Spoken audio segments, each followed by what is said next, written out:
Jadi rujukan utama sirah itu sebenarnya Al-Quran. Kerana Al-Quran itulah yang menceritakan tentang kejadian yang berlaku di sekitar Nabi Muhammad sallallahu alaihi wasallam dan apa yang berlaku ke atas diri Nabi sallallahu alaihi wasallam itu sendiri. Jadi apabila kita bercerita pasal hebatnya umat Islam mengekang 3,000 orang tentera, mengekang 10,000 orang tentera dengan parit yang digali dalam tempoh yang begitu singkat, dalam keadaan lapar lagi, panas, dalam bulan Ramadan lagi. Kita cerita itu sekadar tinggal cerita bila kita tidak merujuk kepada ayat-ayat Allah Subhanahu wa taala. Assalamualaikum warahmatullahi wabarakatuh. A'udzubillahi minasyaitonirrajim. Bismillahirrahmanirrahim. Alhamdulillah nahmaduhu wa nasta'inuhu wa nastaghfiruh. Wa nusalli wa nusallimu ala sayyidil anbiya'i wal mursalin wa ala alihi wa sahbihi ajma'in. Rabbi shrah li sadri wa yassir li amri wahlul 'uqdatam min lisani yafqahu qawli wa ba'd. Al-Fatihah. A'udzubillahi minasyaitonir rajim. Bismillahirrahmanirrahim. Alhamdulillah Ar-Rahmanir Rahim. Maliki yaumiddin. Iyyaka na'budu wa iyyaka nasta'in. Ihdinas siratal mustaqim. Siratal ladzina an'amta 'alaihim ghairil maghdubi 'alaihim waladdallin. Amin. Amin ya rabbal alamin. Alhamdulillah muslimin muslimat yang dirahmati Allah. Alhamdulillah summa alhamdulillah. Bersyukur kehadirat Allah Subhanahu wa taala kerana mempertemukan kita lagi dalam majlis ilmi dan kita terus menghayati teguran-teguran Allah Subhanahu wa taala serta ingatan-ingatan berkaitan dengan peperangan Khandaq. Kita tidak boleh tinggal bahagian ini, bila kita bercerita pasal sirah je, jadi kita biasanya cerita sirah gitu je. Jadi rujukan utama sirah itu sebenarnya Al-Quran. Kerana Al-Quran itulah yang menceritakan tentang kejadian yang berlaku di sekitar Nabi Muhammad sallallahu alaihi wasallam dan apa yang berlaku ke atas diri Nabi sallallahu alaihi wasallam itu sendiri. Jadi apabila kita bercerita pasal hebatnya umat Islam mengekang 3,000 orang tentera, mengekang 10,000 orang tentera dengan parit yang digali dalam tempoh yang begitu singkat, dalam keadaan lapar lagi, panas, dalam bulan Ramadan lagi. Kita cerita itu sekadar tinggal cerita bila kita tidak merujuk kepada ayat-ayat Allah Subhanahu wa taala. Jadi tuan-tuan muslimin muslimat yang dirahmati Allah, kembali kepada kisah peperangan Khandaq ini, sebagaimana maklum Allah Subhanahu wa taala telah menyebutnya dalam satu surah yang kemudiannya dinamakan Suratul Ahzab, tuan-tuan. Suratul Ahzab, Apa beza panggilan Ahzab dengan Khandaq? Tak ada beza, Itu merujuk kepada peperangan yang berlaku pada tahun ke-5 Hijrah. Peperangan Ahzab digelar Ahzab kerana gabungan berpuluh kabilah, termasuklah kabilah Yahudi, dan juga kabilah musyrikin Quraisy dan kabilah-kabilah Badui yang berada di sekitar semenanjung Tanah Arab itu. Mereka berpakat, berkumpul, jadilah 10,000 tentera semuanya. Maka sebab itu digelar Ahzab. Manakala bagi umat Islam, kita digelar ataupun menggelar Khandaq. Kenapa? Kerana telah menggali parit untuk mengekang kemarahan 10,000 tentera Ahzab ini tadi. Jadi Suratul Ahzab sebenarnya tuan-tuan, seluruh surah itu adalah bicara Allah Subhanahu wa taala tentang peperangan ini. Bahkan perkara-perkara lain juga. Jadi ayat Quran ini dia tidak turun, Allah Ta'ala tidak kalam sesuatu ayat itu dengan satu maksud saja. Tak ada, bahkan pelbagai maksud, bukan dua, bukan tiga, pelbagai maksud yang boleh kita faham.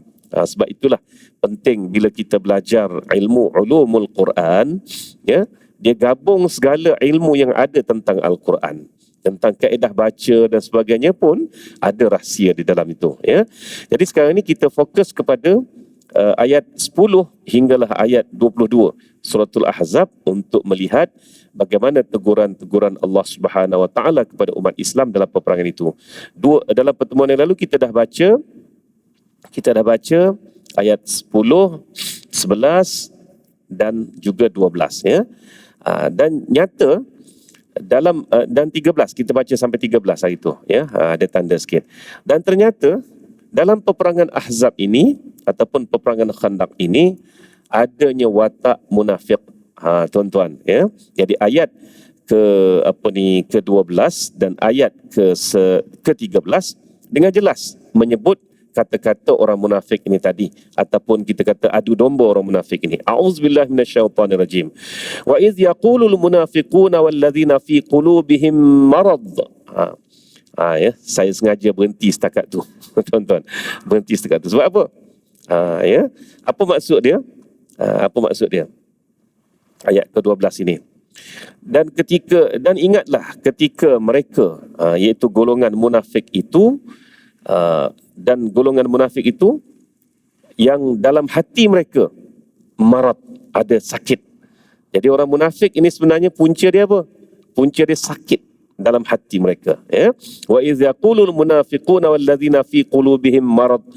Dan ingatlah ketika mana ya, orang-orang munafik dan orang-orang yang sakit hati mereka itu ya, dan juga tidak kuat dalam iman dalam hati mereka itu, dia kata apa?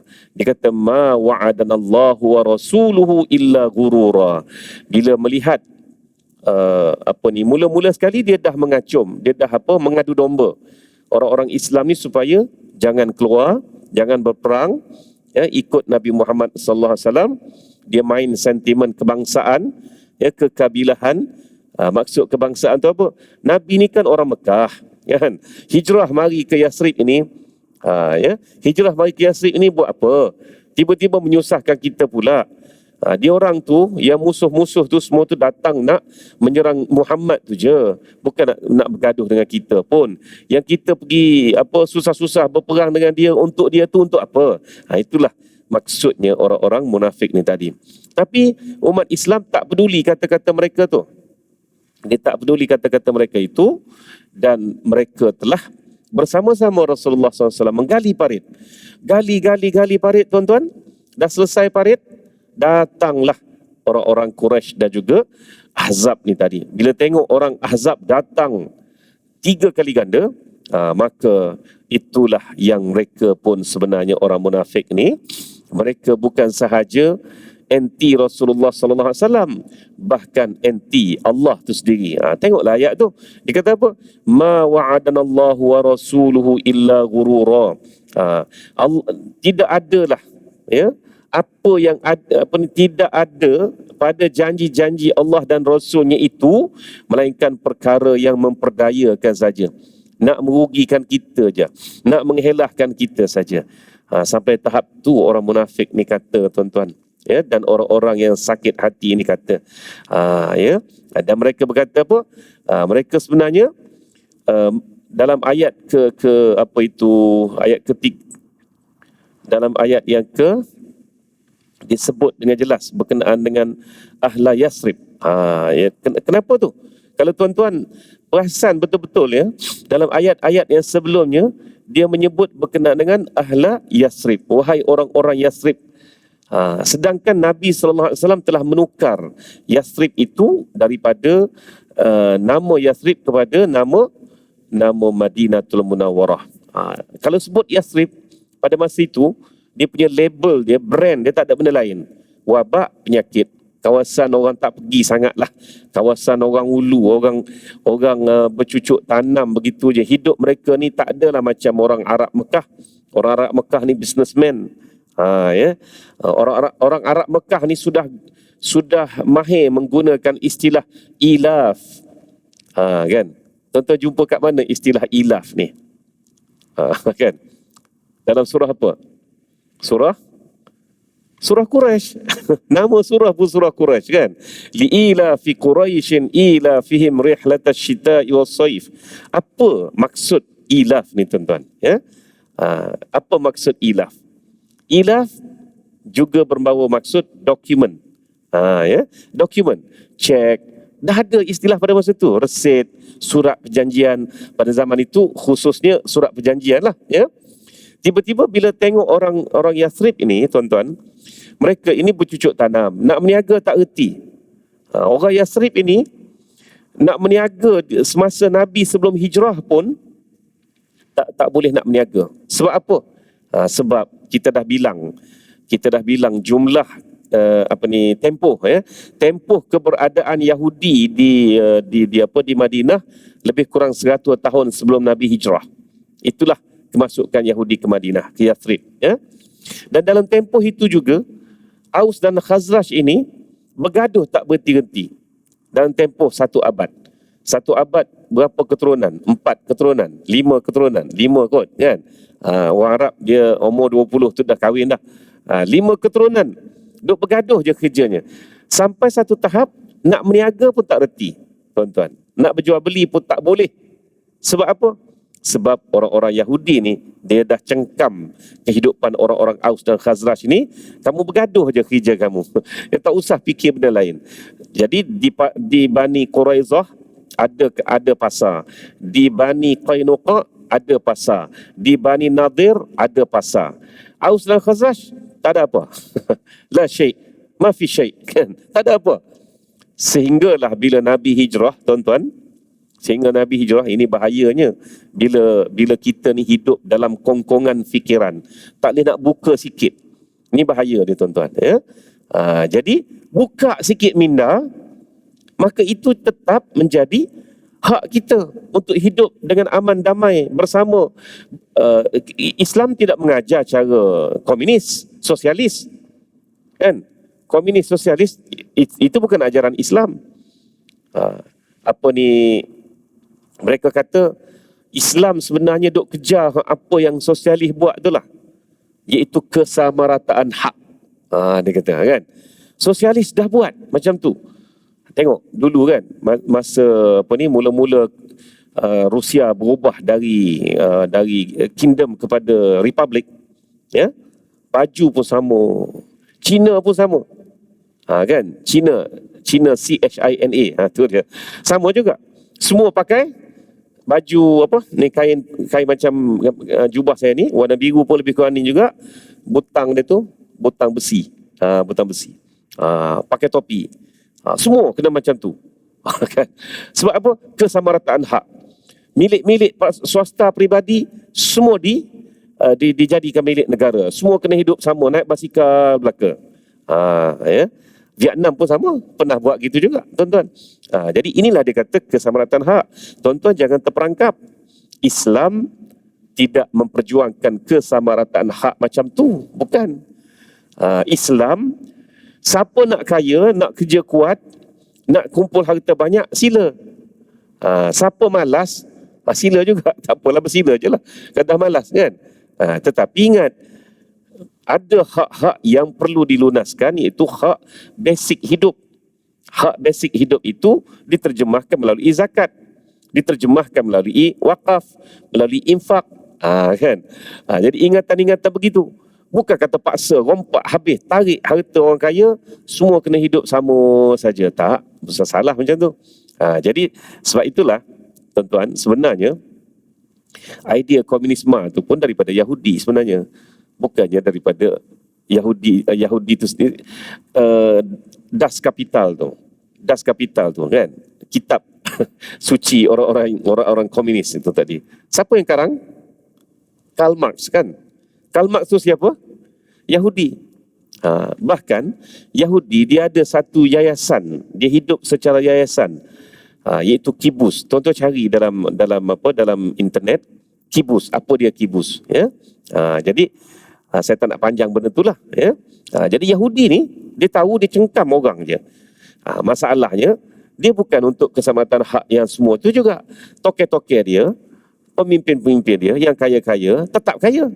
Nak suruh rakyat bawah ni je yang jadi hidup sama semua tu. Jadi tuan-tuan, apabila Nabi SAW berhijrah, ya, maka orang-orang Arab ni yang dah masuk Islam dan yang belum masuk Islam, mereka menerima Nabi dengan sebaik-baiknya. Melainkan wallazina fi qulubihim marad, itu tadi, mereka yang sakit hati ni tadi, mereka tetap tak boleh terima.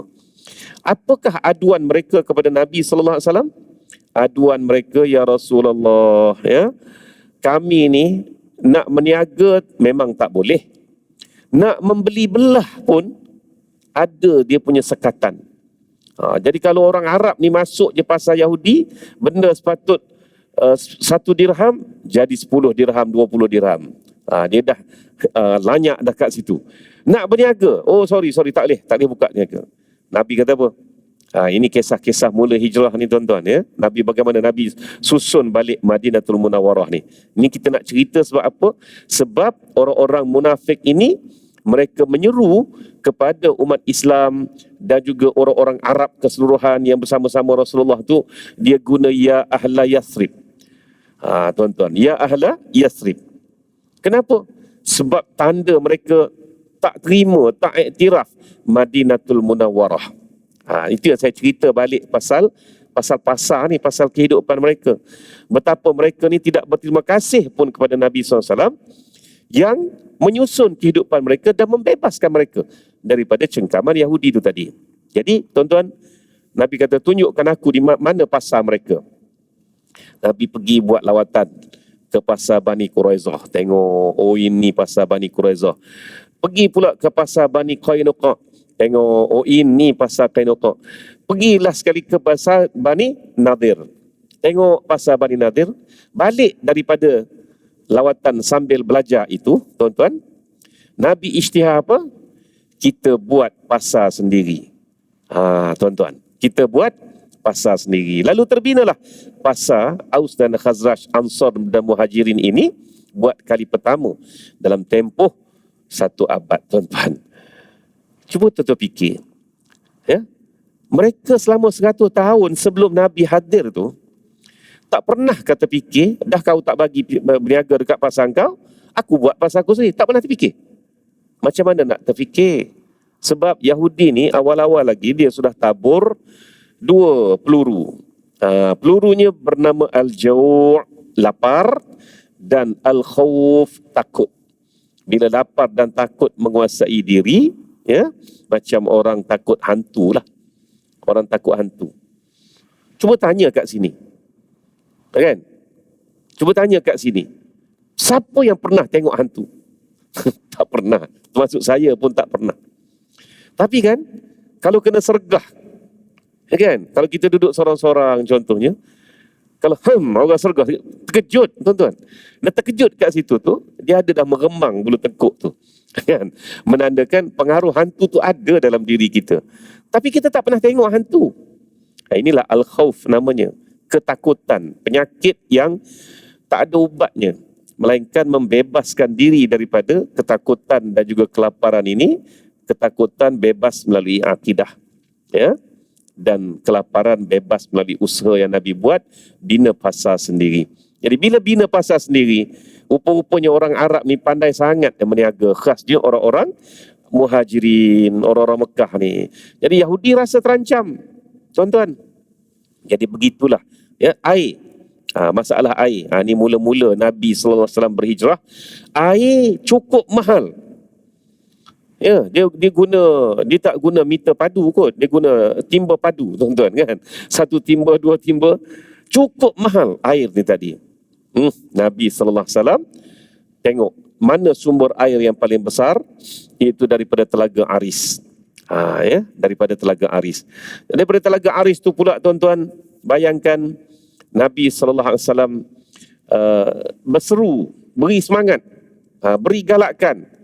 Siapa yang mendapat mewakafkan, membebaskan sumber air ini, maknanya besarnya pahala, ganjarannya, ya, boleh tengok hadis lah dalam hal itu, tentang detail hadis itu.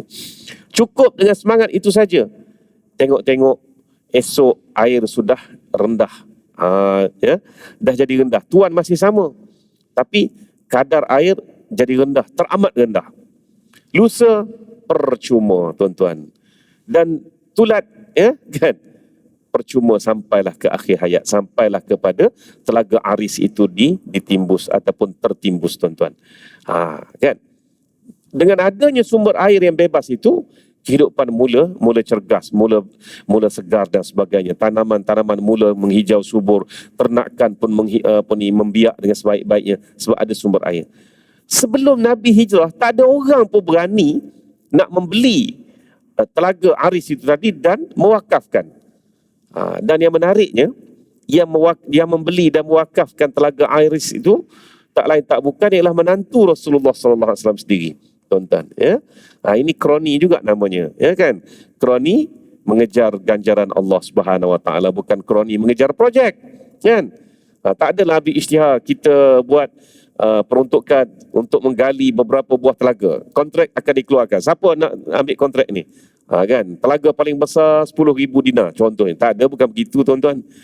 Nabi seru siapa yang boleh mewakafkan telaga itu, dan Uthman bin Affan yang mewakafkan telaga itu. Jadi tuan-tuan, Nabi masuk Yathrib, tukar nama Yathrib dari Yathrib yang dikenali dengan wabak penyakit itu tadi kepada Madinatul Munawwarah, bina penyusunan pentadbiran awam,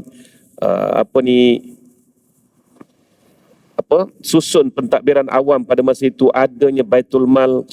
Jangan ingat pentadbiran awam tu sekarang mau jadi, tak ada. Bina integriti pula dalam pentadbiran awam. Macam mana integriti dalam pentadbiran awam? Banyak kisah tentang integriti dalam pentadbiran awam ini, ya. Dalam kehakiman banyak kisahnya. Contohnya, kalau dalam pentadbiran awam ini, seorang sahabat Nabi yang ditugaskan untuk mengutip zakat, amil zakat, ya. Jadi oleh kerana dia ni amil zakat ni pada zaman itu 1/8 yang diberi padanya, itulah sebenarnya modal yang dia keluarkan. Sebab itulah amil zakat dapat 1/8, ya. Jadi dengan tenaganya sendirilah, dengan kudanya, kereta kudanya untuk tarik harta zakat ni tadi, bawa ke Madinah dan serah kepada Nabi SAW. Sampai di pada masyarakat masa dia mengutip zakat, biasalah ada orang tengok, budak baik, kan. Baik sungguh budak ni, amanah, nampak susah lelah dia mengutip zakat tu, maka adalah awak masuk dalam poket, boleh sedina 2 contohnya, kan.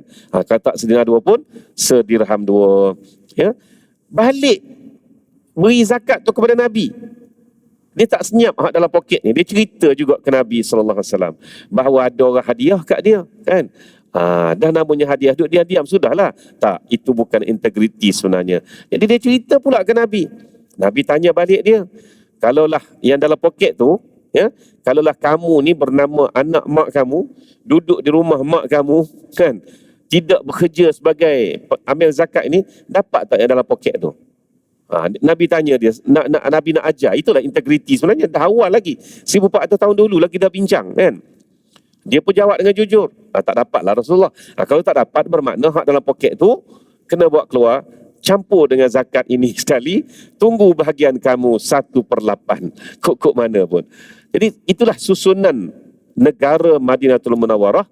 Namun sampai ketika musuh-musuh datang mengepung Bukit Silak itu, orang-orang munafik ini masih lagi duk guna ahla Yathrib, duk guna nama asal. Jadi maksudnya apa kat situ? Maksudnya mereka sikit pun tak berterima kasih, sikit pun mereka tidak menilai positif tentang apa yang telah Nabi SAW buat.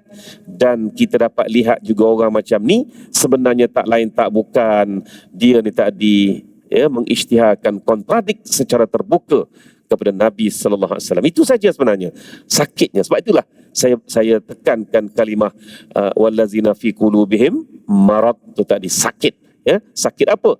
Tak lain tak bukan sakit hati namanya, ya. Baik. Seterusnya ayat ke-13, ya. Ayat ke-13. Wa iz qalat ta'ifatum minhum ya ahla Yathriba la muqama lakum farji'u wa yasta'zinu fariqum minhumun nabiyya yaquluna inna buyutana auratun wa ma hiya bi'aurah in yuriduna illa firara. Lalu mereka pun menyerulah ahla Yathrib tu tadi, tuan-tuan. Allah Ta'ala rakam kata-kata tu. Ini kata-kata orang-orang munafik ni, ya. Ini kata-kata orang munafik. Tapi kenapa ada dalam Quran? Ini Allah Subhanahu Wa Ta'ala telah membicarakan macam cakap ajuk. Cakap ajuk tu dah jadi cakap yang bercakap tu lah. Tuan-tuan, jadi ayat ni ayat Quran jugalah. Begitu. Cuma saya nak bagi penerangannya bahawa kalimah ini keluar daripada orang-orang munafik tu tadi, bila mereka ni dah sakit hati, maka mereka mulalah mencari helah. Orang yang tidak sakit hati, yang sihat hatinya dengan iman, mereka tidak akan mencari helah. Dia kata apa? Dan juga masa itu ialah masa segolongan di antara mereka berkata, wahai penduduk Yathrib, tempat ini bukan tempat bagi kamu, yakni untuk berjuang di sini, untuk mati di sini, bukan. Oleh itu baliklah, balik. Dan sebahagian daripada mereka pula meminta izin kepada Nabi sallallahu alaihi wasallam hendak balik sambil berkata, sesungguhnya rumah-rumah kami memerlukan perlindungan. Inna buyutana auratun, maksudnya aurat maksudnya apa? Rumah-rumah kami terdedah kepada mara bahaya. Kalau musuh boleh datang daripada satu arah 10,000, mungkin boleh datang pada arah lain 10,000 juga. Bahaya. Jadi sebab itulah kami kena balik jaga rumah kami. Siapa nak jaga? Dia kata, kan? Maka Allah Subhanahu Wa Taala pun membalas. Sebab tu dia guna cakap ajuk tadi, dan dia balas balik, ya. Allah kata apa? Wa ma hiya bi'aurah, dan rumah-rumah mereka itu tak terdedah mara bahaya pun, ya. Yang mereka cari itu tak lain tak bukan sebenarnya untuk melarikan diri daripada berjuang menegakkan Islam. Jadi apabila ayat ini turun, tuan-tuan, selepas daripada peperangan Ahzab ini selesai, dia membongkar segala kesumat diri yang ada dalam kalangan tentera muslimin, quote unquote, tuan-tuan. Jadi kenapa quote unquote tu? Ya, sebab mereka ni sebenarnya menempel sahaja. Mereka ni pergi kerana malu saja. Ya, ada seorang hamba Allah namanya Quzman dalam perang Uhud. Quzman, ya. Quzman ni tadi, dia terpengaruh dengan Abdullah bin Ubay bin Salul. Jadi apabila Abdullah bin Ubay bin Salul dalam 1,000 tentera Uhud patah balik 300. Jadi tinggallah 700. Jadi Quzman ini salah seorang yang terlibat dalam 300 orang yang balik bersama Abdullah bin Ubay. Ni kisah perang Uhud ni, tuan-tuan, ya. Nak bagi faham maksud tentera muslimin, quote unquote, yang saya katakan tadi tu, ya. Bila balik sampai di rumah, orang-orang perempuan yang ada dekat Madinah ni dia kata, balik Quzman, mu ni dengan kepahlawanan, keperwiraan, ya, boleh balik? Apa cerita? Orang lelaki balik dari perang, dia naik angin, dia terus pakai pakaian perang balik, dia pergi ke Uhud. Ringkaskan cerita, dia mati, tuan-tuan. Bila dia mati, sebelum dia mati lagi, dia berperang dengan hebat dalam perang Uhud. Maka sahabat-sahabat Nabi sallallahu alaihi wasallam melihat Quzman ini semua pakat berdoa, ya, hebatnya Quzman, ya. Ni calon apa ni? Calon syahid. Keadaannya. Tapi Nabi duk kata apa? Nabi kata Quzman tidak akan syahid. Gitulah lebih kurang maksudnya, ya. Bahkan Nabi sebut Quzman akan mati kufur, tuan-tuan. Quzman ni tadi. Akhirnya matilah Quzman. Mati sungguh. Siapa yang ada di sebelah dia? Yang ada di sebelah dia adalah Abdurrahman bin Auf. Abdurrahman bin Auf menyaksikan kematian Quzman. Tuan-tuan, ya. Macam mana ceritanya? Dia cedera parah, tak mati-mati. Payah mati betul, kan? Maka katanya Abdurrahman bin Auf, dia duk mengaduh. Sahabat Nabi mana duk mengaduh? Ya, dia duk mengaduh sakit. Dia duk mengaduh. Maka sahabat Nabi Abdurrahman bin Auf menasihatkan Quzman, sabar, selangkah je dah lagi, ya. Kalau mati lepas ni, maka masuk syurga lah. Aku ni tak cedera langsung lagi ni, kata Abdurrahman. Begitulah lebih kurang. Maka tuan-tuan, Quzman ni jadi apa? Tak tahan sakit, dia pun ambil salah satu panah dia, ditikam ke dada dia. Matilah dia di situ. Dan Abdurrahman bin Auf menyaksikan kebenaran kata-kata Rasulullah SAW bahawa Quzman ni tadi mati kufur. Jadi yang pergi kepada medan perang ini tak boleh helak ada golongan munafik. Tak boleh elak ada golongan yang sebenarnya sakit. Wallazina fi qulubihim marad ni tadi. Tak boleh elak. Tapi tak usah risau tuan-tuan. Tak usah risau. Kalau ada pun saki-baki yang macam Kuzman tadi, mereka ni memang mati kufur tuan-tuan. Sebenarnya tak pernah sahabat Nabi ni tersalah menguburkan ya. Nanti janganlah pula tuan-tuan terfikir ni nak pergi umrah sehari dua lagi ni, pergi ziarah Madinah, dengar cerita saya tadi, dia kata oh dalam kubur syuhada Uhud ni ada juga yang tak muslim. Yang mati kafir lah kan, maknanya. Siapa nama Kuzman? Tuan-tuan tahu ke Kuzman dikuburkan kat situ? Kan? Tak ada. 70 orang sahabat yang ada dalam syuhada Uhud tu, kuburan itu semuanya syahid tuan-tuan. Ya. Allah dah keluarkan mereka. Inilah sebenarnya proses yang Allah nak keluarkan mereka ni. Jadi dalam perang Ahzab ni, mereka dah pergi bersama-sama tentera muslimin. Ada kat situ berkubu, berkhemah di sebalik parit tadi. Tapi tak usah risaulah. Inilah isunya. Akhirnya mereka balik. Bila mereka balik, tinggallah yang betul-betul mukmin yang duduk bersama-sama Nabi sallallahu alaihi wasallam. Dan ayat 12 dan ayat 13 ini sebenarnya cerita Allah Subhanahu wa taala nak beritahu yang balik itu siapa. Tak usah risaulah. Yang balik itu siapa. Namanya tak tercatat di sini.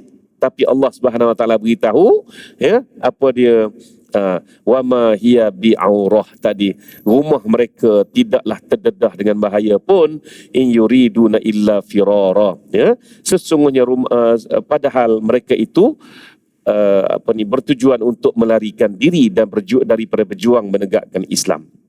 Walau dukhilat alaihim min aqtariha thumma su'ilul fitnata la atauha wa ma talabbasu biha illa yasira. Ayat ke-14. Apa maksud ayat ke-14?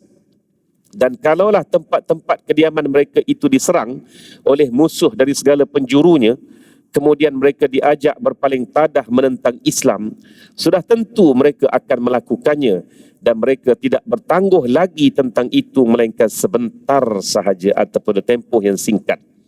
Allah Ta'ala cerita sampai tahap tu.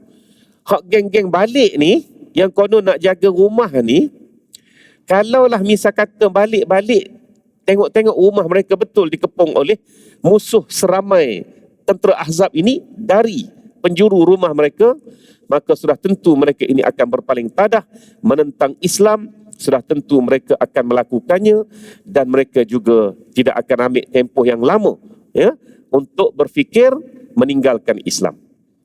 Jadi apa dia lagi ceritanya? Memang munafik lah tuan-tuan.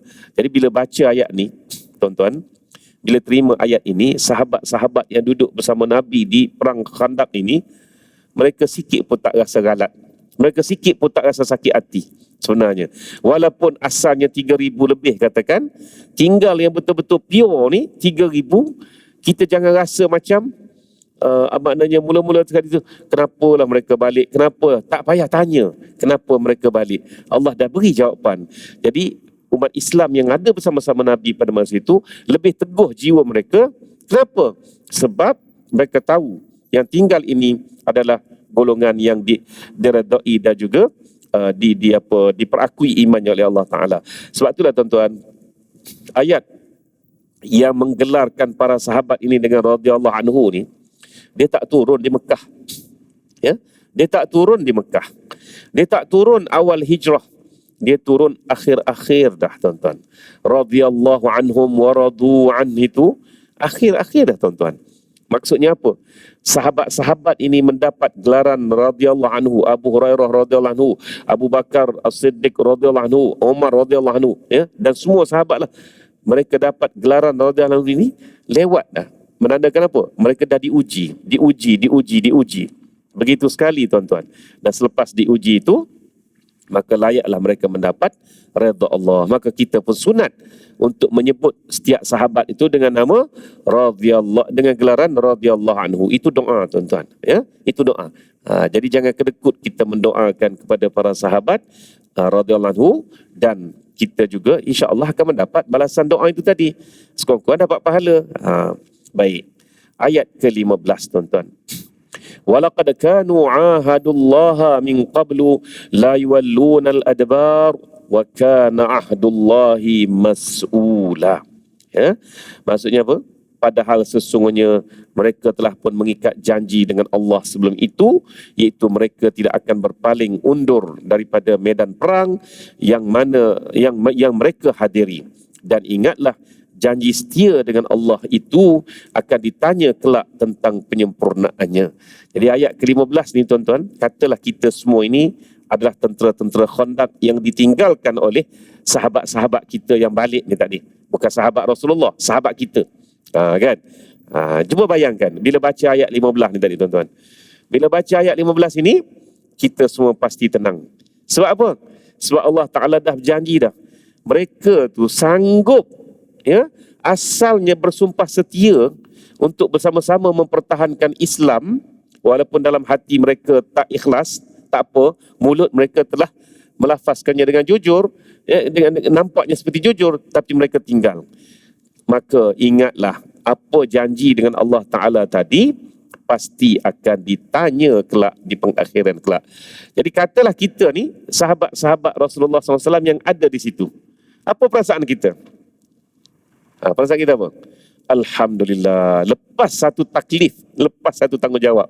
Maknanya besok soalan ini tak timbul atas kita. Timbul atas demo-demo tu lah yang balik tu tadi. Ikut dia lah, dia nak balik sangat kan. Inilah peranan-peranan ataupun bukan peranan, fungsi-fungsi dan juga manfaat-manfaatnya. Kenapa Allah Ta'ala mengupas ayat-ayat ini tentang peperangan tadi tu, ya? Bila berlaku peperangan, balik daripada peperangan, ada juga ayat yang turun dalam peperangan. Tapi dalam konteks perang Khandaq ini tuan-tuan, bila dah balik dah ke Madinah, maknanya bila dah settle dah, tentera-tentera Ahzab habis disapu oleh angin kencang saja, turun ayat-ayat ini. Manfaatnya apa? Manfaatnya ialah, pertama, menyedarkan umat Islam tentang siapa mereka beberapa hari yang lalu. Mereka adalah golongan yang telah mendapat mardatillah. Yang kedua, menyedarkan mereka bahawa sebenarnya mereka telah lepas daripada taklif disoal oleh Allah Ta'ala kelak. Ya? Azan sekejap. Sedikit pengajaran sebelum kita tutup kuliah kita. Yang ketiga, ramai orang tanya, apakah hukuman terhadap golongan munafik ini yang Rasulullah SAW pernah jatuhkan? Jawapannya, tak ada. Tak pernah kena sebat ke, kena hambat, kena pulau. Tak ada tuan-tuan. Tetapi apa dia? Dengan turunnya ayat-ayat seperti inilah Allah Ta'ala memberitahu siapa munafikun, siapa yang wataknya begitu. Dan prevention lah, ya? Cegahlah diri kita daripada terpengaruh dengan mereka. Hidup dengan mereka tak ada masalah. Hiduplah, berjiralah dengan mereka. Tapi ingat, ya, inilah perangai-perangai yang mereka dah buat dulu, dan berjaga-jaga dengan kata-kata mereka, tuan-tuan. Itu pun tetap, ya, walaupun peringatan ini turun tahun ke-5 Hijrah, tahun 7 Hijrah, dalam peperangan selepas peperangan Bani Mustalaq, orang-orang munafik ini buat hal lagi. Dan masih ada orang yang terpengaruh. Sebab mereka duk nampak Abdullah bin Ubay itu sahabat. Kan? Walhal bukan sahabat. Jadi ada lagi golongan, ada. Allah Ta'ala seal, turun lagi surah Al-Munafikun. Namanya surah Al-Munafikun. Ini namanya surah Al-Ahzab. Tapi cerita pasal munafik. Seperti mana kata almarhum Buya Hamka lah. Ya, 11 surah ada kisah tentang munafik dalam Quran. Termasuk surah Al-Munafikun itu sendiri yang menjadi silen kepada golongan munafik. Jadi tuan-tuan, kita kena cegah diri kita daripada terpengaruh golongan-golongan macam ni. Dan kita kena elakkan daripada terpengaruh dan bertindak melulu dan sebagainya. Sebab itulah banyak, ya, pengajaran yang Allah Ta'ala pesan, wasta'inu bis sabri was salah. Sabri kat situ tadi. Kan? Maknanya sabri ni luas. Apa dia? Orang yang teliti pun orang sabar, orang yang relax ketika terima berita-berita, contohnya berita sensasi khasnya, dia relax, dia tenang. Tenang, maksud relax tu bukan buat dia ambil cakna, dia ambil tahu, tapi dia tidak keluh kesah. Dia bertindak dengan smart. Itulah sabar juga. Orang yang bertindak dengan smart, orang yang sabar. Sabar tu jangan ingat berlaku musibah, sabar. Itu satu konteks lah. kan? Rupa-rupanya orang yang teliti, orang yang smart kerjanya, smart tindakannya, sabar. Itulah juga termasuk dan sabar. Lama kelamaan, apa jadi pada Abdullah bin Ubay bin Salul? Dia mati dalam keadaan tekanan, hidupnya berkeseorangan, tuan-tuan.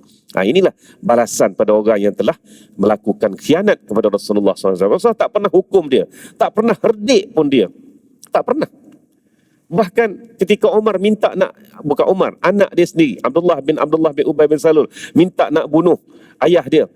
Dia, saya lah pancung ayah saya ni. Dah turun dah surah Al-Munafiqun ini sah, dah memang Tuhan kata ke ayah saya dah ni. Jadi biar saya yang bertanggungjawab. Nabi kata apa? Tak boleh, wahai Abdullah. Kalau aku benarkan, maknanya orang kata aku bunuh sahabat aku sendiri. Jadi Nabi suruh kita berjaga-jaga lah. Tuhan suruh kita berjaga-jaga. Bukan suruh tuduh orang. Kan? Tapi ayat-ayat ini turun untuk memberi ilmu dan pengetahuan kepada kita. Jadi tuan-tuan, habislah ayat 15 ini. Habislah sebabak dalam teguran Allah Subhanahu Wa Taala berkenaan dengan peperangan Khandaq ni tadi. InsyaAllah dalam pertemuan akan datang kita mula daripada ayat 16 pula. Tengok pula apakah angle ataupun sudut yang Allah Ta'ala memberikan teguran dan penilaian terhadap perang Khandaq alias perang Ahzab ini. Wallahu Ta'ala a'lam.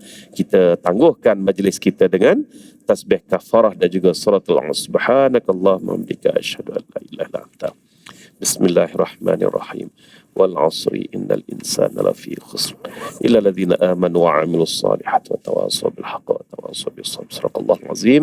Wabillahi taufiq wal hidayah. Wassalamu alaikum warahmatullahi wabarakatuh.